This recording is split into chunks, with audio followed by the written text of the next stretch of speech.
아이에게 단 하나를 가르치려면 저는 회복 탄력성을 가르치겠습니다.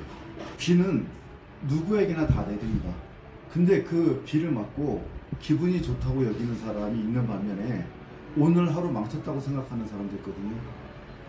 살아가면서 시행착오를 안 겪을 수는 없습니다. 그래서 우리가 성장형 마인드셋을 가져야 된다는 말도 여기서 나온 건데, 우리가 누구한테 너 고정형 마인드셋이야 그러면 아니라고 그럽니다. 근데 제가 봤을 때는 90%, 어떻게 보면 99%가 고정형 마인드셋이에요. 이렇게 보시면 됩니다. 성과 중심 마인드셋이다 또는 결과 중심의 마인드셋이다, 다 이게 바로 고정형 마인드셋입니다. 그러니까 내가 여기서 뭘 배울까가 아니라 일단은 성과만 바라잖아요. 근데 우리가 성장형 마인드셋이 되기 위해서는 반드시 회복 탄력성이 밑받침을 깔아줘야 됩니다. 그러기 위해서는 첫째, 어머님들이 정말 명심하셔야 됩니다. 기대를 하지 말아야 됩니다. 우리가 왜 실망하죠? 우리가 왜 화를 내죠? 누구한테 화를 내죠? 남편이나 아이나 가까운 사람입니다. 왜 화를 내죠? 그걸 기대하기 때문에. 예를 들어 봅시다. 기준 집단, 준거 집단이라고 해요. 이걸 낮추면 인생이 행복해져요. 저는 새똥 맞으면 기분이 되게 좋습니다. 왜 새똥 맞으면 기분이 좋냐면, 제 친구가 도로공사를 다니고 있었는데 부장님 이삿짐 날라주는 때 갔다가 십몇 층에 있던 화분이 떨어져서 맞아 죽었어요. 그 자리에서 즉사했습니다. 그러면 제가 새똥을 맞으면 저의 준거 집단, 저의 가치 판단은 뭐냐면, 내 친구는 화분 맞아 죽었어. 근데 나는 새똥 맞았어. 나는 머리 한번 씻으면 돼. 바로 이거예요.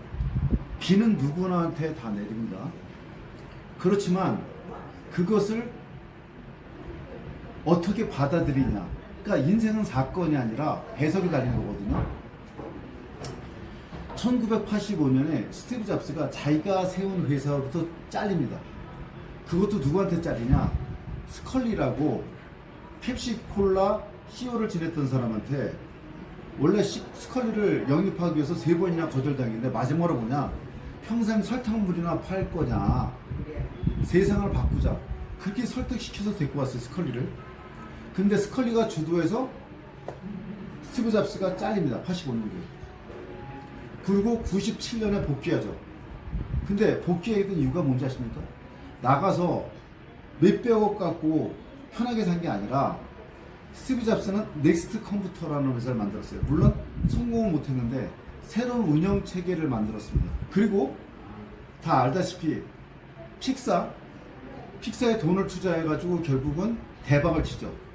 그러니까 자금도 확보해놓고 그 다음에 넥스트의 운영체가 있었는데, 애플이 거의 망할 정도가 돼서 매각을 했는데 매각이 안 됐어요. 그래서 살아남아야 되는데 운영체계가 필요했습니다. 그때 스티브 잡스는 두 가지 다 가지고 있었어요. 넥스트 운영체계도 있었고 그 다음에 자금도 있었고. 이게 중요합니다. 비는 누구한테 내려요? 근데 비를 맞고서 어떤 행동을 하냐가 중요한 거죠. 그러니까 우리가 애들한테 스마트폰을 사주면 안 되는 이유가 바로 그겁니다. 스마트폰을 사주게 되면 아이들이 생각을 안 해요. 너무 즐겁지 않습니까? 그럼 애가 생각하려면 뭐가 필요하죠? 책이 필요하죠. 쇼펜하우어 책 보면 인생이라는 게 이렇구나 다시 한번 느낄 수 있습니다. 근데 안 읽잖아요. 쇼펜하우어가 그 얘기를 합니다. 바다에 빗대요. 내가 노력하는 건 노조끼야. 그죠? 만약에 바람을 잘 만나면, 순풍을 만나면 금방 성장하거나 성공했죠. 근데 역풍이 불어. 역풍이 불면 아무리 노력해도 배가 앞으로 나갈 수 있을까요? 못 나가잖아요. 정말 적절한 비유예요. 그러면서 무슨 얘기하냐? 성공하기 위해서는 내 노조끼도 중요하지만 바람을 잘 맞아야 된다, 이 얘기를 하거든요. 그러면 핵심은 뭐냐면, 아이가 첫째, 회복 탄력성을 키워주기 위해서는 애가 실패했을 때 또는 실수했을 때 실망하는 표정을 짓지 마시고, 이게 하나의 과정이야. 부모 자체가 성과 중심 마인드셋이 아니라 과정 중심 마인드셋을 가져야 돼요. 그러니까 우리가 성장형 마인드셋이면 자기가 다 그런 줄 알아요. 천만에 맞습니다. 우리는 고정형 마인드셋이다. 그러니까 성과 중심 마인드셋이다 이거예요. 근데 성장형 마인드셋이 뭐냐? 과정 중심 마인드셋입니다. 그래서 과정 중심 마인드셋으로 가야 되고, 그 다음에 교육 환경 자체를 스마트폰이 없는 곳. 예를 들어서 우리나라 교육 과정에서는 정말 힘들어요. 왜? 다 갖고 있어. 그 다음에 학교 끝난 다음에 집에 가서 다 스마트폰질을 하고 있어. 그러니까 내 자식만 못하게 하는 게 되게 힘듭니다. 근데 어머님들이 아셔야 될 게 뭐냐면, 우리나라에서 교육 성공하는 방법 딱 하나입니다. 학원도 아니고 딴 것도 아니에요. 스마트폰을 절제하고 못 쓰게 한 상태에서 책을 보게 하는 거. 실질적으로 책 보는 집은 스마트폰이 없는 애들입니다. 지금 서울대 연구대가 중요한 게 아니라 아이가 가치관과 올바른 철학을 갖고 있어야 되는데, 이거는 책밖에 없습니다. 책하고 멘트. 만약에 부모님이 내가 그런 환경을 못 만들어줘, 아이를 못 꺾어, 그럴 때는 제가 말씀드린 유일한 국제학교, 애들 스마트폰을 유일하게 관련 학교가 전 세계적으로 인더스 국제학교밖에 없습니다. 잘 보세요. 말레이시아의 KDU 기숙사 없어요. 가든 좋은 학교인데 기숙사가 없습니다. 그죠? 텐비도 없어요. 근데 엄마랑 같이 있어? 그럼 엄마가 휴대폰 관리가 되냐고요. 애를 못 쓰게 만들 자신 있냐고요. 페니슐라? 거기는 와이파이가 터지고 완전 애 망치는 지름길이에요. 그럼 봅시다. 유일하게 기숙사에서 스마트폰 통제하고 운동하고 공부할 수밖에 없어. 그런 환경을 찾아주는 게 답이에요. 다시 한번 정리하겠습니다. 아이 인생에서 가장 중요한 거는 회복 탄력성입니다.